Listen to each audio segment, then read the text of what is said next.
this is my review and impressions of Raw that aired on the 30th of June? You're right. Show kicks off with the Authority coming down, and they're saying they were happy with the Money in the Bank. Seth got the briefcase, and they quite like Cena winning. Cena comes down, they're like, we like you, Cena, you're such a happy, nice chappy. And I like the way Cena's wearing the title. It's like a massive pendulum around his neck. And then they announced that John Cena will be on the front cover of WWE 2K15. And Cena was looking very apprehensive about this, because he's like, all these getting good compliments from you always means something bad's going to happen. A little back and forth between them. Cena shows a picture of the Authority getting all embarrassed and not liking him win the title. And Triple H brings up, you can either do things the easy way or the hard way. You've known me long enough, you know how the hell this goes. Cena, of course, picks the hard way, which means no, not a Battle Royale, a Fatal 4-Way for the title at Battlegrounds, the next pay-per-view, where he's going to be facing against Randy Orton and the Demon Kane, of course. But the interesting thing was the other man will be Roman Reigns. A man they didn't want to even be in the Money in the Bank title match, but now they're going to put him in a match where he's got even higher percentage chance of winning? A bit confused, unless I suppose they're going to try and make a rift happen between Roman Reigns and John Cena, and hope those two take each other out while Randy Orton and Kane working together will get the better of them. And we'll see how this goes tonight, because the main event will be Kane and Randy Orton versus Roman Reigns and John Cena. So I think they're probably going to play up a bit of tension between those two. And then John Cena, for a really good witty comeback, says, Stephanie, you fell in poo last week. You swam in poo. Poo. And then walks away. But, as he walks away, Triple H brings up Plan B, and Seth Rollins, Mr. Money in the Bank, walks down to the ring, and then literally by the time he gets to the ring, they all walk then back down again. He's actually got a match coming up next. Well, the first match of the night is RVD versus Seth Rollins. And this match actually had some wrestling match story to it. RVD was focusing all his attacks on the back of Seth Rollins, but Seth managed to get RVD caught up in the rope, tweak his knee, and then managed to hit the nasty curb stomp to his face. And of course, our Mr. Money in the Bank is going to be on a winning streak, as it should be. Oh, I love Ambrose's promos.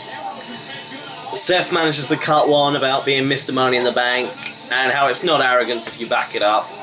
Ambrose interrupts and tells him that the briefcase is filled with dynamite, because every time he even thinks of cashing it in, Dean Ambrose is going to be there. I like this. It's like Dean Ambrose isn't just trying to beat up Seth. He is just trying to ruin his life. It's a very personal feud. Love it. I can't wait for these two to get into it. A match between these two will be phenomenal. Well, this was interesting. We have Alexander... Well, sorry, not Alexander anymore. People apparently lose their first name in the WWE now. Isn't that right, Big E? No, Langston. And no, Cesaro. Anyway, Rusev is in the ring, Lana's doing her usual spiel, and sort of, they really did not see these people coming out, though with the gimmicks it makes sense.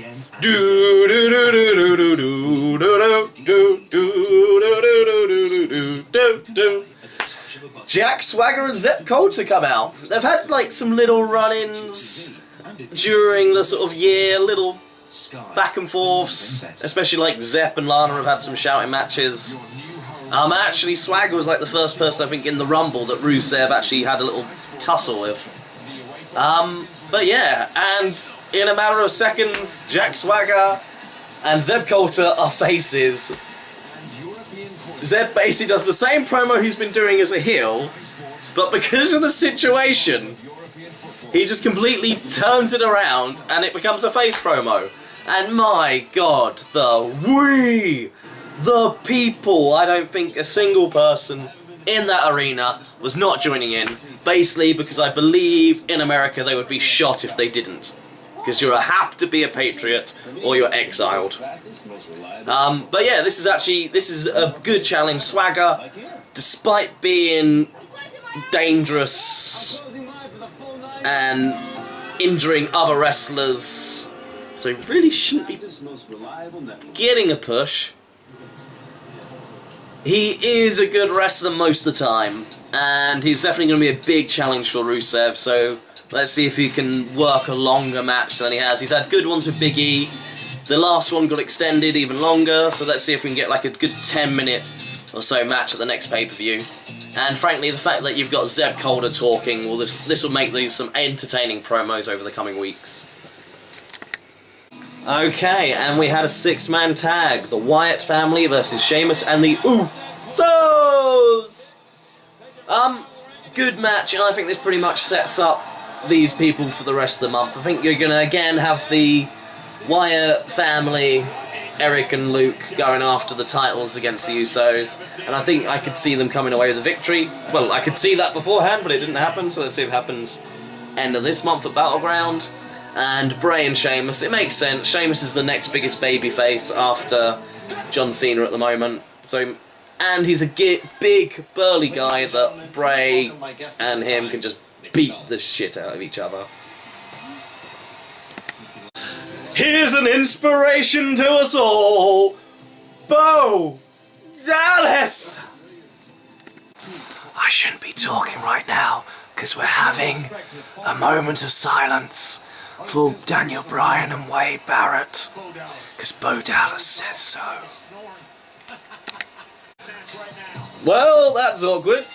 Bo shows a video package of what him and Daniel Bryan had their exchange of words last night. And then Nikki Bella's music hits and she just charges on past him. I don't know if he went over time or something, but yeah, apparently either that was just someone disrespecting Bo, and that is not right. Last time I checked, I think he might be up to 10 and Bo! But we now have a handicap match of the Funkadactyls versus Nikki Bella, because her sister isn't here, and last night at the pay-per-view, Nikki let her come in the back and then Stephanie got pissed off about it, because Brie Bella had a magical phone that somehow hijacked the whole broadcast and showed Stephanie McMahon getting thrown into the poo. Yeah, so let's see what happens here, because they're very oddly teasing the dissension between these two, even though for some reason Cameron was just bored during the match, but then just really nice after it, comforting her for losing. Worst breakup of all time. Because the match goes on, Nikki is beating up Cameron, Cameron crawls into the corner, Naomi tags herself in, I guess, crossbody, hits her new finisher, victory. Nikki's then nothing to do with the rest of it, and it's just Cameron then just gets in Naomi's face, gets mad, they shove each other a little bit and walks off. She was mad that Naomi won the match for them and saved her ass from getting beaten. But no, she wasn't annoyed at the pay-per-view that they were best buddies and she was cuddling her. Oh, this breakup is stupid. For fuck's sake! Every champion I like! Why are you getting injured and leaving? Fuck you, Jack Swagger. Fuck you and your face turn. Fuck you and your push. You shouldn't be having a fucking push. You should be going to suck cocks in hell. I think Kofi might have just injured his leg as he came to the ring. Jumped, did his spinny thing, and then hobbled to the ring. Seems to be walking it off now. Okay, we have Cesaro versus Kofi Kingston. Heyman talks something about there being he's the '1 seed, or maybe that's just in Paul Heyman's eyes, he's the best one for the Intercontinental title because of Wade Barrett's injury. It's a good match. Cesaro's not doing all his popular moves just because he is being a super heel.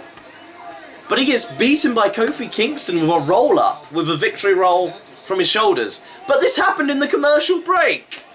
because I fast forward through the adverts, I just came into it, and Cesaro's and him are just battling on the outside. And then Cesaro just tries caving in his chest even more, pulling him against a steel post, clotheslines him on the outside, and then it's like, oh, he's just a sore loser, and it's like, what? And he lost.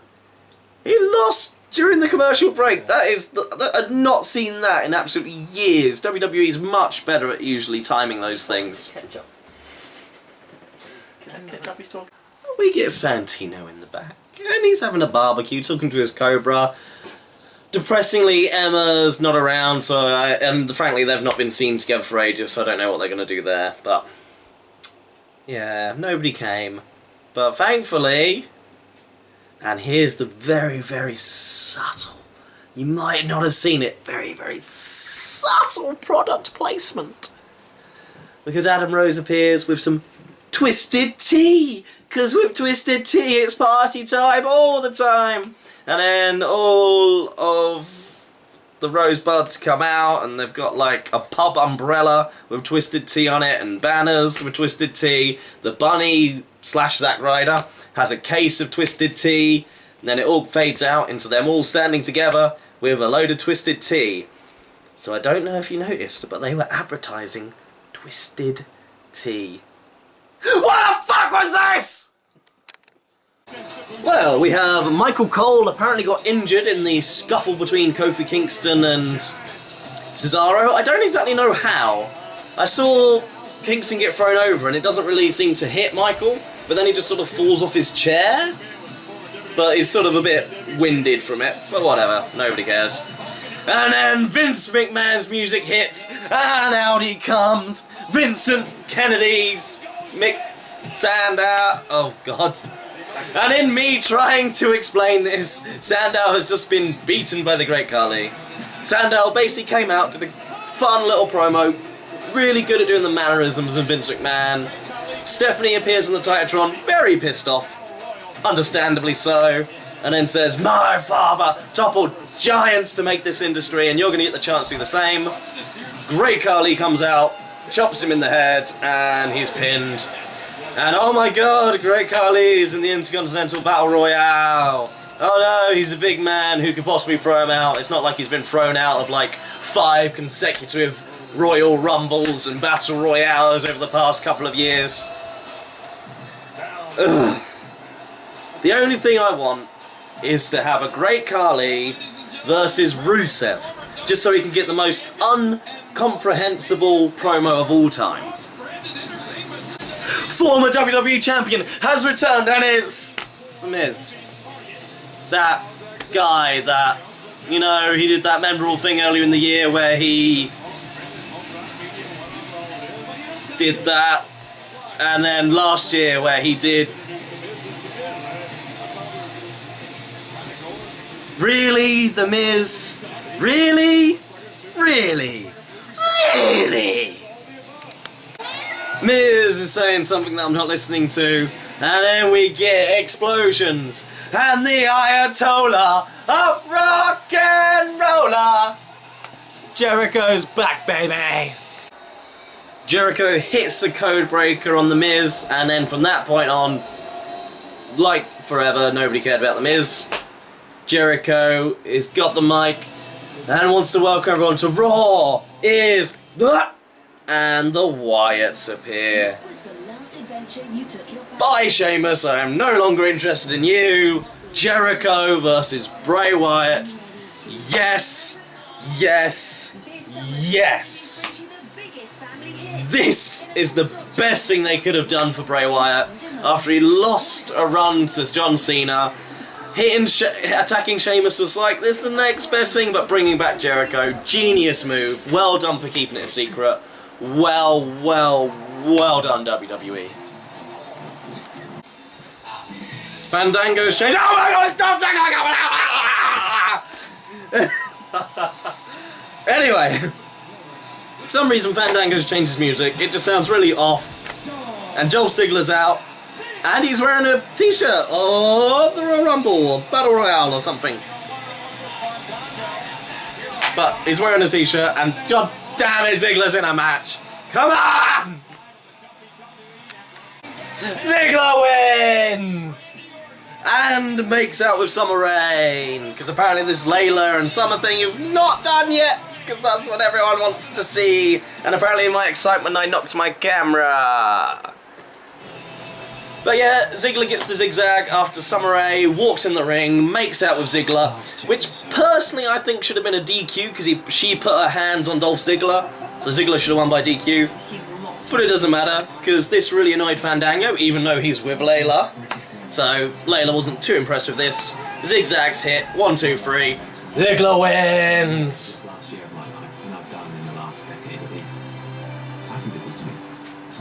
And it looks like we're going to have a mixed tag matches coming up with these two. Frankly, these two do work well together, so I'm not too upset with this. And at least it gives a semi-storyline for Ziggler, which is something he needs. Boop. I'm actually excited to see Rybaxel coming out, because that means we're going to get a superstar that is intergalactic. You can figure it out. If you can't, why the fuck are you watching this video? I got to see the magic that is Stardust and Goldust together. And Cody Rhodes just seems determined to basically try and add every single move imaginable. Use the lovely Dragon DDT, underhook, hook it around their head DDT, and then a nice sort of reverse STO for a finish. And he's already won a match with the Diamond Dust before. I think he actually uses the Crossroads to win it on the pay-per-view. He's becoming a very versatile star. I don't think he can decide on a move list though. Well, we have Paige coming out to the ring. They're given a bit of mic time. And then all of a sudden, AJ Lee. Oh, hello. Yeah, where have those colours gone from the TV? Do you want some light in here? Yeah, maybe some light would be nice. Thank you. Chop chop. Good man. Well, hello. Let's just adjust with this camera. Yes! As I was saying, AJ Lee comes down and she wants to do what Paige did to her and thank her and congratulate her. And Paige is like... They give her a really weird line here of... Oh, I'm not going to fall for the same thing. These people don't want to see me defend my title tonight. Of course, the crowd are like, yes, yes, because everyone loves AJ. She's amazing, and of course, who she's affiliated with. Yeah, and then with the crowd reaction, AJ asks the crowd their yes, and then we have our title match. And it's a little brief skirmish, but AJ Lee gets the roll up, and the longest ever reigning Divas champion has her title back. It looks like they're going with AJ as a pseudo face, as much as she's sort of like a smart, heely, popular character. And AJ looked like she, even in her like moveset and what she was saying during the match, she seems to be heading down the heel route. So I hope this isn't like there are rumours of Vince McMahon not liking Paige and wanting to nerf her. I hope that's not the case, and they just let these two have a massive feud, give them some storyline. You cannot get a character over if they don't have a storyline to play off. Please put these two together, they're phenomenal wrestlers. And I would love that. The other note. I thought AJ was done. I'm so happy to see her back. And of course, after I get over it, they bring back AJ, and of course it brings back just an inkling that a certain CM Punk might just come back. God, as soon as I get over things, you bring up the emotions. Damn you, WWE, but thank you, WWE. Okay, then we get our main event of the evening. John Cena and Roman Reigns versus Kane and Randy Orton. It's a good old match, carrying on, and then all of a sudden Reigns and Randy Orton are battling to the back, and then they go sit down, have a coffee.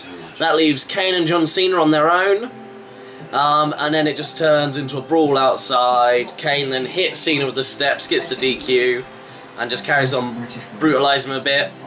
Well, only hits him again a second time with the steel steps, and then just tombstones him. You know, just normal stuff that would happen in a match. And this has fucked up John Cena. He's out of it. He couldn't possibly do anything else. Triple H comes to have a look. And then, like, signals to the back, like, trying to get EMT medics down to the ring. And then Seth Rollins with that briefcase comes down. Goes to cash it in. The refs are refusing on the grounds that John Cena is hurt, so he can't stand to start the match. And this gives enough time for Dean Ambrose to come out of nowhere and just attack Seth. Wildly throwing arms everywhere, chasing him off to the back. This pisses off Triple H. Sends Kane to get a steel chair and finish off Cena. Roman Reigns comes back, spear on Kane, and then we get the moment. We get Triple H and Roman Reigns staring down at each other, and this moment lasts to the point where the crowd then start chanting, "This is awesome," as they're teasing it. Triple H is just uneasy on the side, shuffling about. Is he going to get in the ring? Of course, he steps down and walks away. Shows a good moment between them. I think it did make John Cena look absolutely weak. He just got hit by a tombstone and that's him, done. He's out of it. Can't possibly get up again. He's kicked out of hell of a lot more than that. And probably a tombstone. But yeah, just milking this Triple H Roman Reigns, electricity between them. This is going to be one big match. I think they're saving it for SummerSlam. And this is sort of like the proving ground for Roman Reigns. This is the time where he needs to be stepping up, showing that he's going to be a top guy. I won't lie, this was an absolutely phenomenal Raw. We had what we've been missing. Literally, pretty much every match was involved in a storyline. Lots of, even the lower card had storylines. It looks like WWE's found like a wrestling booker, not just a script writer. A wrestling booker, making storylines around wrestling. We got returns, we got The Miz, and then we got Jericho and Bray. I cannot wait for this. We got Paige having her title taken from her by the returning AJ Lee. This was just an absolutely phenomenal Raw. Keep up the good work, WWE. And Emma, don't get arrested again.